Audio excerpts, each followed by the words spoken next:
ეხება ვისკოტ ოლდრიჩის სინდრომს. მე მოკეთ განვიხილავ იმუნოდეფიციტზე, შემდეგ განვიხილავ უშუალოდ კლინიკურ შემთხვევას, შემდეგ ვისაუბრებ ვისკოტ ოლდრიჩის სინდრომის ცილაზე, ვისაუბრებ სიმპტომებზე და ბოლოს მკურნალობაზე. ზოგადად იმუნოდეფიციტი ვითარდება მაშინ, როდესაც იმუნური სისტემას არ შეუძლია რომ დაიცვას ორგანიზმი დაავადების გამოწვევი აგენტებისგან. იმუნოდეფიციტი თავისი გამოწვევის მიზეზებით იყოფა ორად, პირველადი და მეორადი. იმუნოდეფიციტი, რომელიც გამოწვეულია მემკვიდრეობითი გენეტიკური დეფექტებით, ეწოდება პირველადი. მის დროს სიმპტომები შეიძლება გამოვლინდეს დაავადებისას ან მოგვიანებითაც. დაავადებების გენი მონაწილეობს ჰუმორულ, თანაყოლილ იმუნურ უჯრედამოკიდებულ იმუნურ პასუხებში. ხოლო რაც შეეხება მეორად, ის არის შეძენილი და მის დროს ვითარდება იმუნური ფუნქციის დარღვევა და ძირითადად გარეგანი აგენტები იწვევენ მას. ვისკოტ ოლდრიჩის სინდრომი განეკუთვნება პირველად იმუნოდეფიციტს, ის არის X-თან შეჭიდული რეცესიული დაავადება და შესაბამისად უფრო ხშირი არის მამაკაცებში. მის დროს ხდება ტეუჯედების ფუნქციის დარღვევა. რაც შეეხება შემთხვევას, 6 თვის ბიჭი მოიყვანეს საბავშვო ბავშვთა საავადმყოფოში, ჩივილი ჰქონდა ეგზემა.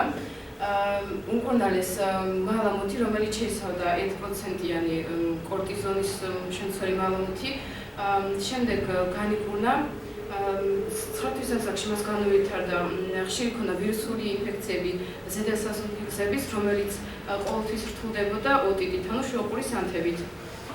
შემდეგ 16 თვის ასაკში მას განუვითარდა დიარეა და შემდეგ განუვითარდა პნევმონია, რომელიც დადასტურდა რადიოგრაფით. შემდეგ აიღეს სისხლის ანალიზი და აჩვენა, რომ მას ჰქონდა დაბალი ჰემოგლობინის დაბალი დონე, ასევე ჰქონდა თრომბოციტების დაბალი დონე და ანუ ჰქონდა თრომბოციტოპენია. ამ სიმპტომების შეჯამებით ივარაუდეს, რომ მას ჰქონდა აუტოიმუნური ჰემოლიზური ანემია. შემდეგ უმკურნალეს 5 წლის განმავლობაში კორტიკოსტეროიდებით და კიდევ აუღეს სისხლის იმუნოლოგიური ანალიზი და აჩვენა, რომ მას ჰქონდა იმუნოგლობულინ G ნორმალური რაოდენობით, დაბალი ჰქონდა იმუნოგლობულინ M და მაღალი ჰქონდა იმუნოგლობულინ A და E. და ამ სიმპტომების შეჯამებით დაუდგინეს საბოლოო დიაგნოზი, მას ჰქონდა ვისკოტ ოლდრიჩის სინდრომი. ახლა უშუალოდ ვისკოტ ოლდრიჩის სინდრომის ცილა.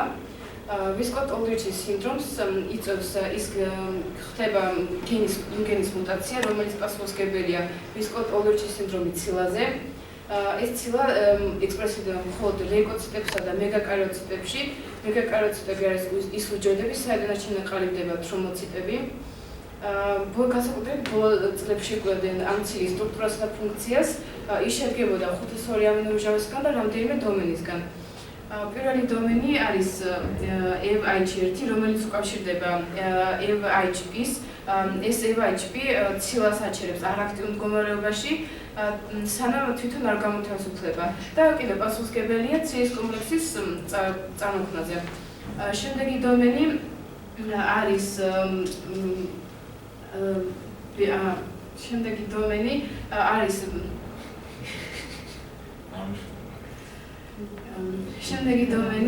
არის შედგება მჟავური უბნებისგან და მას უკავშირდება ფოსფატიდილინოზი და ბისფოსფატი და გადაადგილებს ამ ცილას ციტოპლაზმიდან იმუნოლოგიურ სინაპსში. შემდეგი დომენი არის შედგება ისიც ამინომჟავებისგან, იკავშირებს G ცილას. შემდეგი დომენი არის პროლინტიდარი დომენი, ის იკავშირებს მას ეწოდება SIH3 დომენი და იკავშირებს ადაპტორულ ცილებს. შემდეგი დომენი არის შედგება ვარპროლინით და კოფინის გავს უბნებისგან, ის უკავშირდება ARP 2-13 კომპლექსს და ეს პასუხისმგებელი არის აქტინის პოლიმერიზაციაში.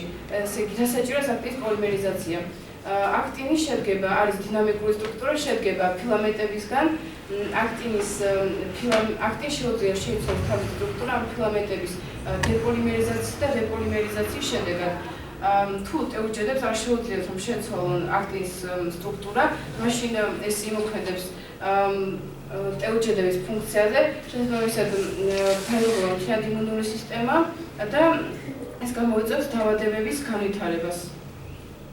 სიმპტომები, ახლა სიმპტომების, ანუ მის დროს ვითარდება ელკა და სიდირვატე უჯრედების ციტოტოქსიკური ფუნქციის დარღვევა, ხდება ელენთის მარგინალური ზონის სტრუქტურის ცვლილება, თრომბოციტოპენია, ედემა, ეგზემა, დიარეა, თრომბოციტების ზომა იცვლება, მცირდება მისი ზომა და ვითარდება თრომბოციტოპენია.